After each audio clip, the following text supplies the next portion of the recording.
Hey, what is going on, Colts Nation? Welcome back to another episode of Bring the Juice. Your co-hosts, Cody Felger and Derek Larger, back for another one, guys. And Derek, I know it feels like it's been forever since you and I have done a podcast episode together. But how are you doing, man? How are you feeling now that we're actually in game week and the Colts play an actual meaningful football game on Sunday? Oh, it feels good to finally have you back on the pod with me. But yeah, I mean, it's amazing. Football in less than 24 hours when we record this. I couldn't be happier. I mean, my happy place is finally here. Yes, absolutely. And now we are not going to be without football until next year, which is amazing. So, with that, Derek, we wanted to kind of talk about 2023 when it comes to the Indianapolis Colts, because, man, I feel like when we look at the Colts and when you hear kind of different people's opinions, whether it's national media, whether it's local media, whether it's fans, people are all over the place when it comes to what they predict the Colts to be this year record wise. Some people say the Colts will be lucky to win 3 games. Some people say, potential wild card. Some people say, they could be one of the better teams in the AFC. Like, I've heard everything.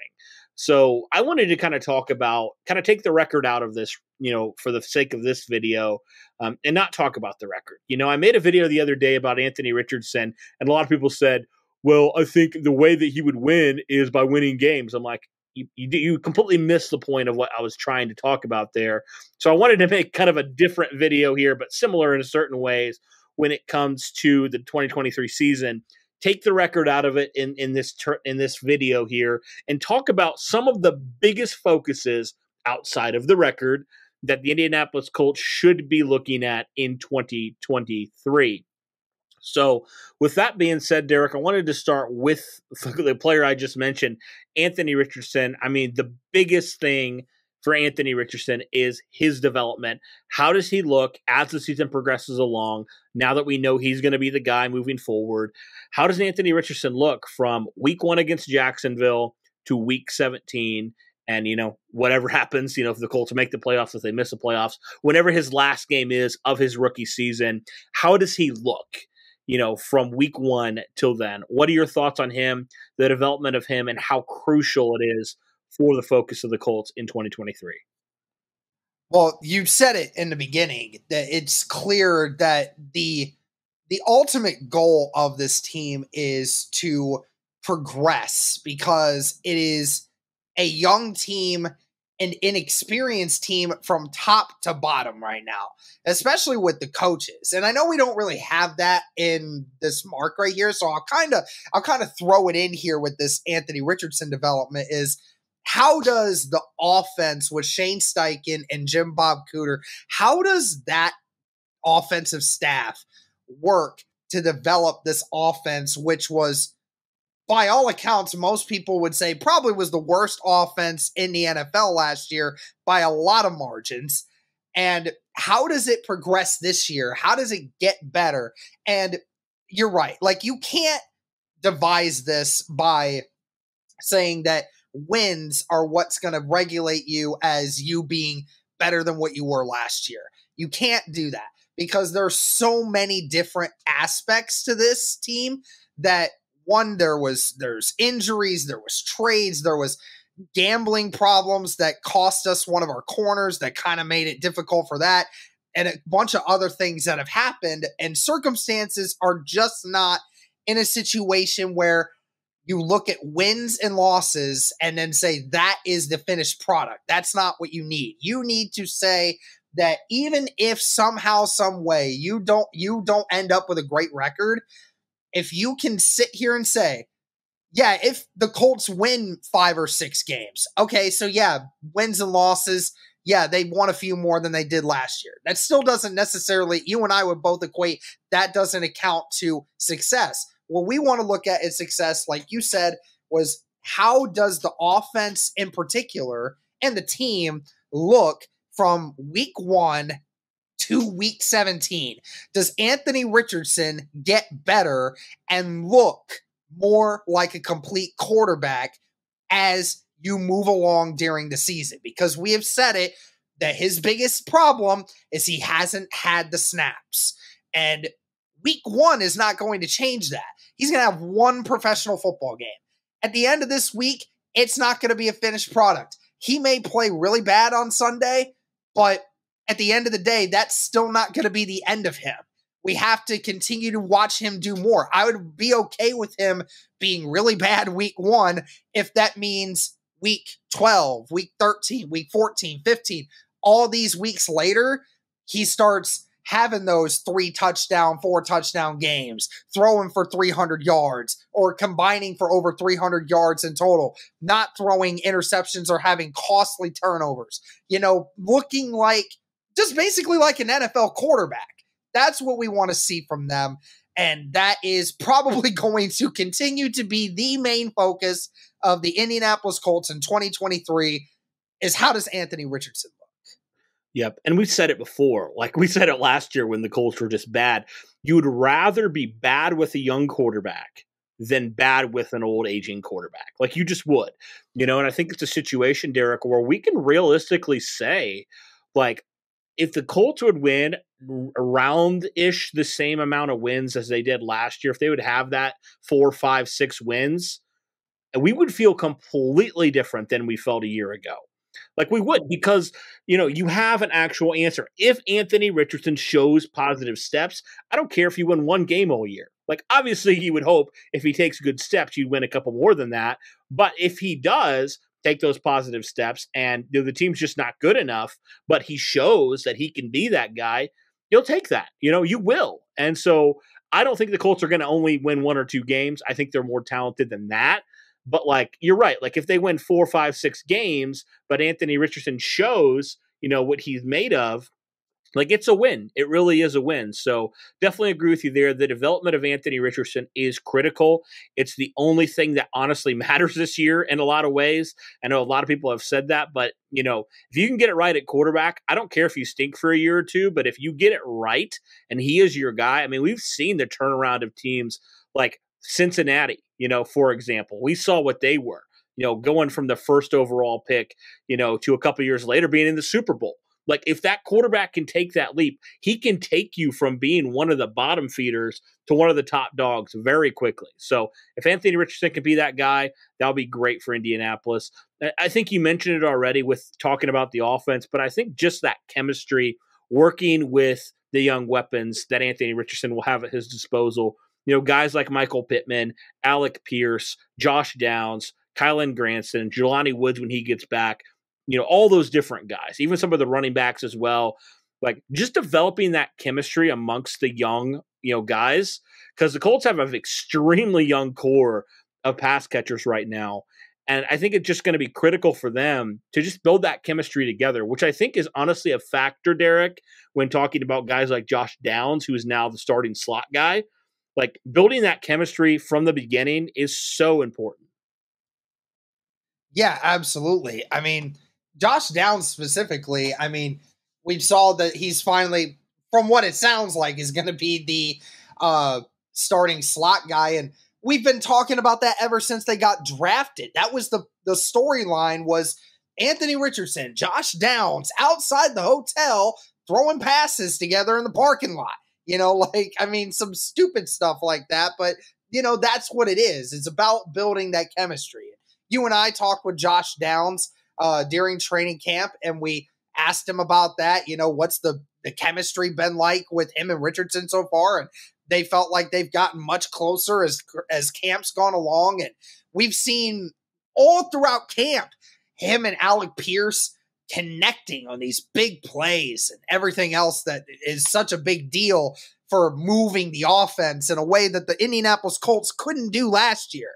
And of course, Michael Pittman's had high praise for Anthony Richardson's work ethic. All these guys are mixing with Anthony Richardson in their own unique way, which is a very good thing to hear and to see before our own eyes. Now, it's just a matter of, does that continue to happen throughout the season? Because we saw Alec Pierce struggle in the preseason games. Of course, it's preseason games. It is what it is. When it comes to the regular season, I'll mind it more when it happens. But nevertheless, those guys, I hope that that's what's going to happen, is that these guys are going to get in sync with one another. It seems like they already are. I think it's more just going to be about Anthony Richardson just developing himself and making sure that he's more in sync with his wide receivers. And I think his wide receivers are pretty in sync with him right now, but I think he needs to do a better job of making sure he is getting the ball in the right place at the right time. And if he does that, this team's going to be fine. Yep, exactly. Moving on now to some of really looking, Derek. I didn't have this one of initially, but I think it warrants talking about. The offensive line. We know a season ago, very very disappointing. Just with what we expected with the guys that were getting paid. Really just had a very much a down year. But I wanted to focus more on some of those young guys. The two young guys I'm thinking of in particular, Will Fries at right guard and Bernhard Raimann, who's probably the most important guy that the Colts are going to watch, is just his development because the Colts have had some players that they've tried to fill that void with the last couple of years. Eric Fisher in 2021, and then last year Matt Pryor for a couple games to start the season.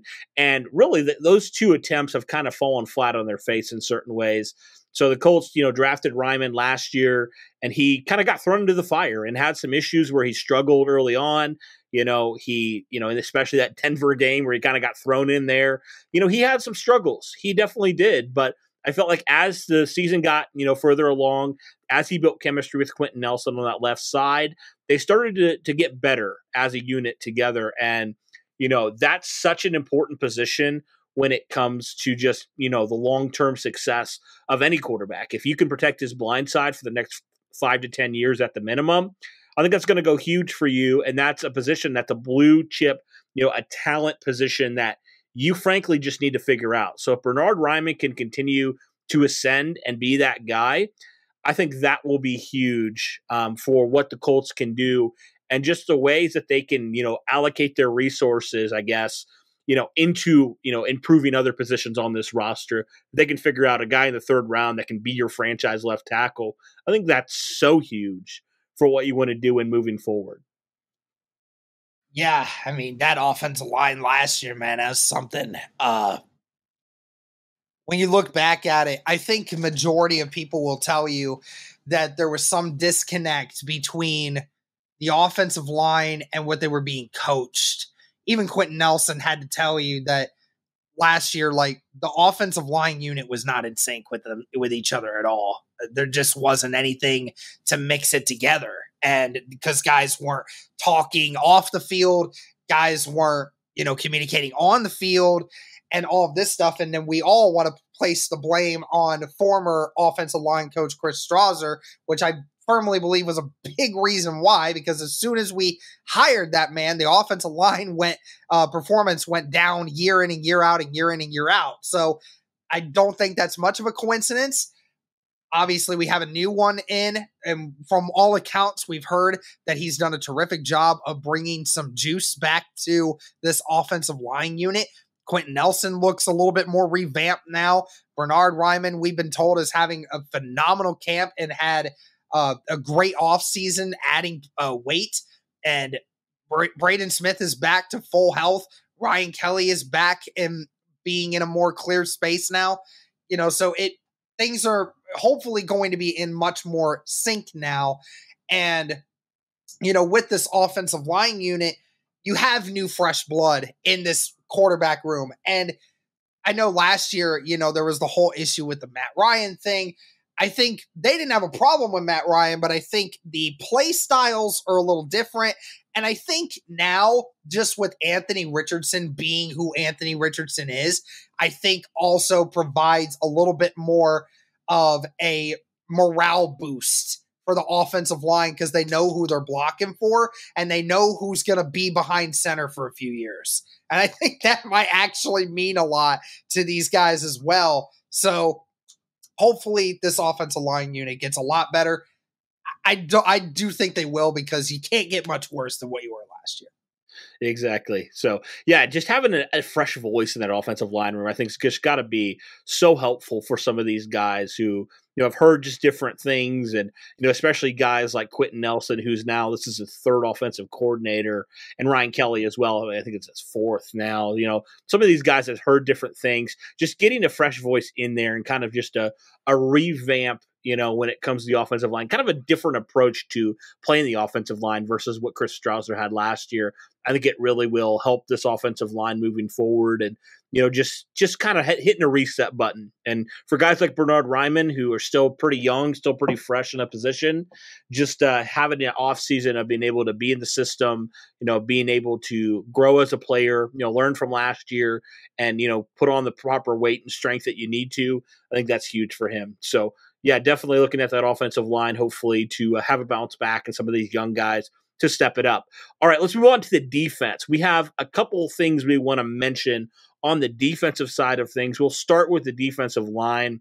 And Derek, this is a unit with a lot of different guys. I think if you ask different reporters and different fans, I think the majority of people would say this is probably one of the better defensive lines that Chris Ballard has constructed. A lot of people feel really good about it because you have guys like Kwity Paye, Dio Adangbo, who have been in the building a couple of years. You brought in Samson Mabukum in the offseason, who, the sack numbers, while they're not great, he's had a pretty good, pass rush win rate the last couple of years, and was coming off a career year in San Francisco last year. And then you bring back a guy like Tyquan Lewis, and you add a couple guys in the draft as well. So do feel like this unit is, probably one of the better ones Ballard has had. But saying that, Derek, you still at this point don't have that alpha. You still don't have that guy right now that you would look at and say, that's the guy that every offensive coordinator is going to fear. That is the guy that they're going to game plan and scheme to take out of the game. The Colts don't have that. They've invested a lot of resources into this defensive line, primarily at the edge position, and they haven't really been able to find a guy. They found spurts. They found definitely guys who have performed well for a little bit, but they haven't found that guy that can be, that alpha, that guy that everyone knows. He's the guy. He's the dog on that defensive end position, on that edge position. So I think, Derek, if the Colts don't find that guy this year, I would say this, man, I wouldn't be surprised in the slightest if their first round pick next year is another edge guy. What are your thoughts on the edge position and what you need to see here from that group? I'll tell you what, man. I mean, there's definitely a lot of pressure on this group right now because, I mean, I've seen it on Twitter over the last several days that if the Indianapolis Colts end up with a top 5 pick again next year for the draft, I'm seeing people say if we don't get Marvin Harrison Jr., we might be going for this Florida State kid, Jared Verse, I think was his name, that everybody keeps talking about off the edge. Everyone keeps talking about that like this is the next prime Dwight Freeney. Like this is the guy. This is the one that finally does it. I feel like we keep saying that over and over and over again. When is someone going to finally step up and be a 10-plus sack guy that we haven't had in, what has it been now, 7 years? It was probably Justin Houston was probably the last guy back in 2020. So it's been a couple of years. I was gonna say, yeah. And even in those, like, I mean, the Colts still from a total sack standpoint really didn't hit much when it came to that. I mean, even Chris Ballard, when you and I talked with him, they said that even though the sack numbers were up last year, it didn't really feel like it translated much at the end of the year because things just kept going awry. When you got these guys over here, you got players nowadays, Cody, that got one dude that can get the number of sacks that the Indianapolis Colts can get almost from their entire front four. I mean, there's guys out there that are that elite. And we drafted Kwity Paye. It's obviously he's only entering his third year now, but we haven't seen him play to the fullest of his extent yet because he's been hurt a lot more often than which he has been. Dio Adangbo, who, when he was drafted, he had that injury before he came in, only was able to play for about the back end of the first year, and by then he still wasn't in great football shape. So last year was really his first year in which he showed some glimpses at the end of the year that showed, okay, this guy's got some disruptive presence in him. But what is he actually going to provide now? Right? Like, what's it gonna be? And we hope that Samson Ebukam will be able to do something for this team, be that disruptor off the edge. I've always kept the same mindset about this unit. I will not believe that the unit is fixed until I see it. I know that last year they had Yannick Ngakoue, and Yannick Ngakoue had a couple games where he really took over, but it was very early in games. And then later in games, it sort of tampered off, and the Colts just weren't able to get pressure. It's not like what this Eagles unit was last year, where they were averaging 4-5 sacks a game. Like, they're not that disruptive, not even close to being that disruptive. So hopefully we see the Indianapolis Colts, if most of these guys can remain healthy, and you see Kwity Paye or Samson Ebukam or even Adayo Adangbo play back and forth, and you can see Kwity Paye getting around 10 sacks this season, Samson Ebukam getting close to 10, Adayo Adangbo getting 6 or 7. Those kinds of numbers. If we could see something like that, then we start seeing some actual really good consistency going on here, which is the one thing we need. But we also need somebody to try and push that ladder a little bit. It's not enough to just get 10 sacks anymore.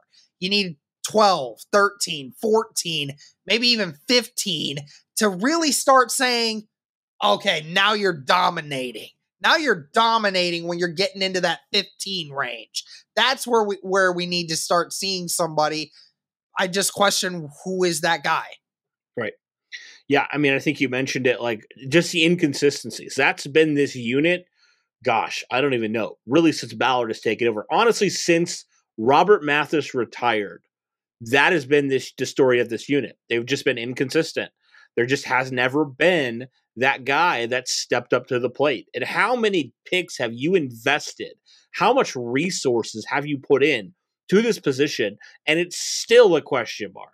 It's ridiculous at this point how much you have just completely failed to properly address and get that guy in the building. And there's a lot of young guys that have the chance to be that guy. But you're right. Like, if Kwity can't stay healthy, if Dio doesn't produce and can't stay healthy, and Samson, if he doesn't produce, you're back to the same issue, So, yeah, it's definitely a do or die year for this group, and a lot of guys that got to step it up and got to take it to the next level. And if they can, you feel a lot better about the future of this defensive line.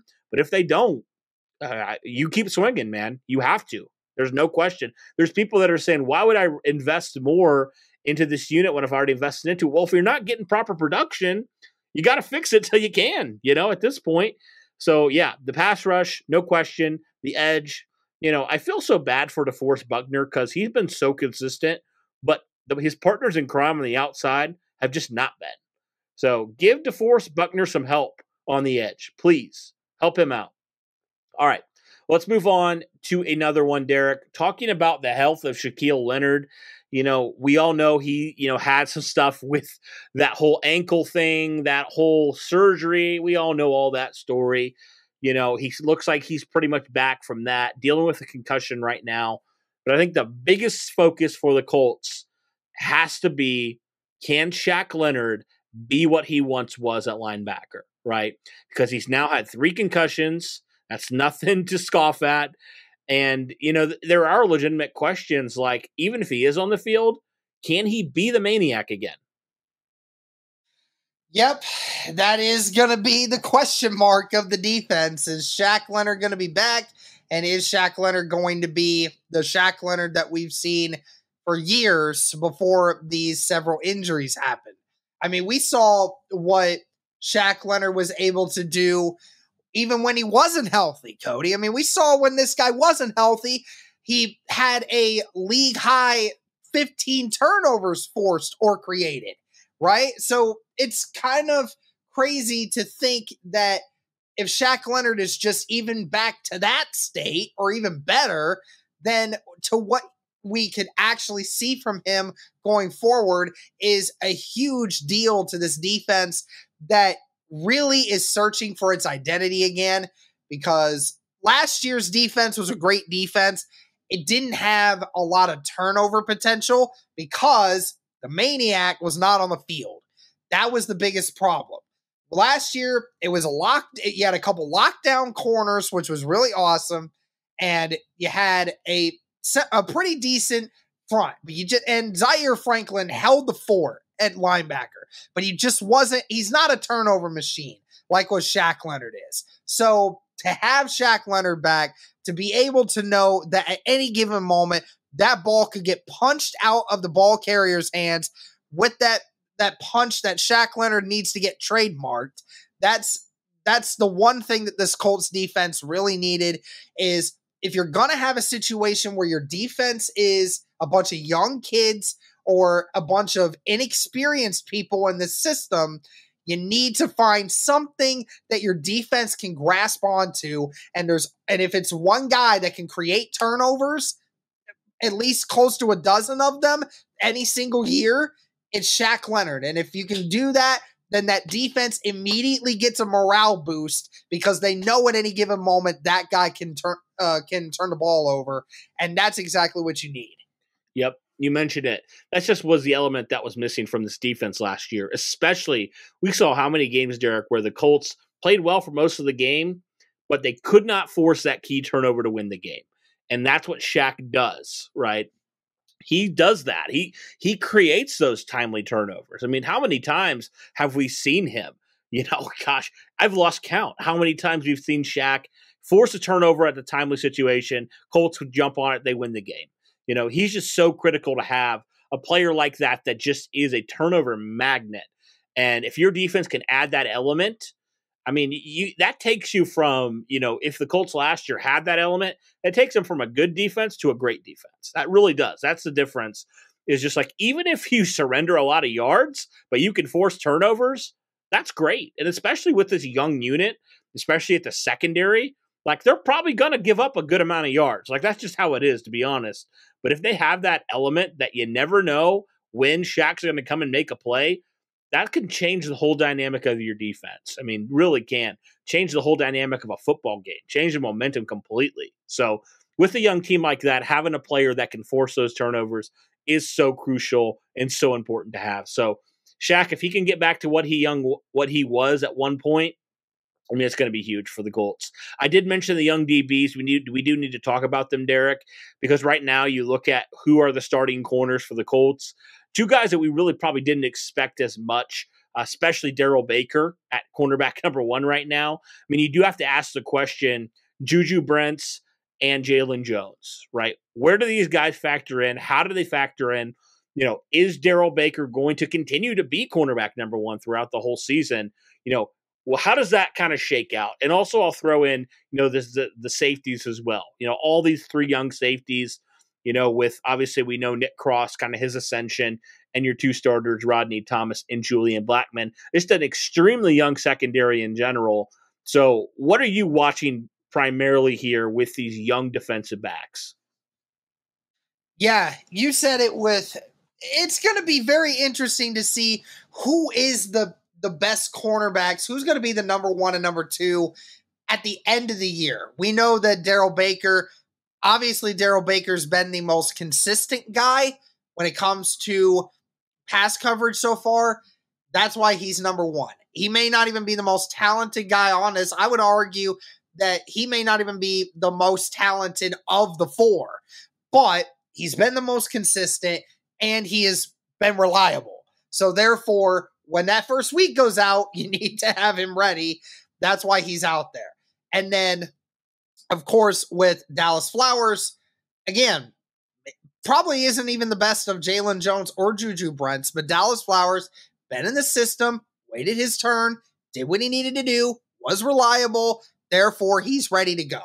And, I mean, there were multiple times where I watched even that Eagles game that last preseason game, and he was pretty locked down. I mean, I think there was only one catch that he even allowed, and it was only for a couple yards. The other ones, I mean, he was locked down. He was keeping everybody away, and you really need that in that situation because he's that much further along. It's how much does Juju Brents get acclimated to the game, and Jalen Jones, who shows a lot of great intangibles. He's just still kind of raw, and you need to be able to just get him up to speed in the game. So does Juju Brents finally, as the year goes on and he starts getting used to the game speed in the NFL, does he become a better option than a Darrell Baker or a Dallas Flowers because of the fact that he's longer, he's faster, he might be stronger, all of these things? That's going to be the important aspect of this. And, of course, we're probably going to have some injuries that happen every once in a while. So that Jalen Jones and Juju Brents are going to probably get their turns. So it's just going to be a matter of who is gonna eventually get that spot. Yep. Yeah, it was going to be interesting. And then the young safety room I'm really interested in as well, because I think three young guys who are all on the rookie deals, who all have extreme talent and who all have shown, at least the first two, and then obviously Nick Cross this year so far, they started to show some high upside. So really intrigued with all these young guys. Like we know there's going to be lumps with this young DB room, like there's no question. But I'm intrigued to see how this unit continues to progress, like he talked about, because, I mean, I would say, Derek, this is the youngest unit probably on the team outside of quarterback, I'd guess. Like, this is an extremely young unit. I'm really looking forward to seeing how they're going to grow together. So I'm really looking forward to that. But I think that does it, man, for kind of some of the things that we're looking for. The biggest focuses for the Colts of 2023 outside of the record, of course. Let us know your thoughts in the comments below. But that'll do it for this one, guys. Thank you so much for tuning in. If you are new to the channel, be sure to hit the like button. Be sure to subscribe. We are going live for the game on Sunday, so be sure to be around for that one. But Derek, thanks for doing this, man. It's always a good time. Thank you guys for tuning in. And as always, guys, go Colts.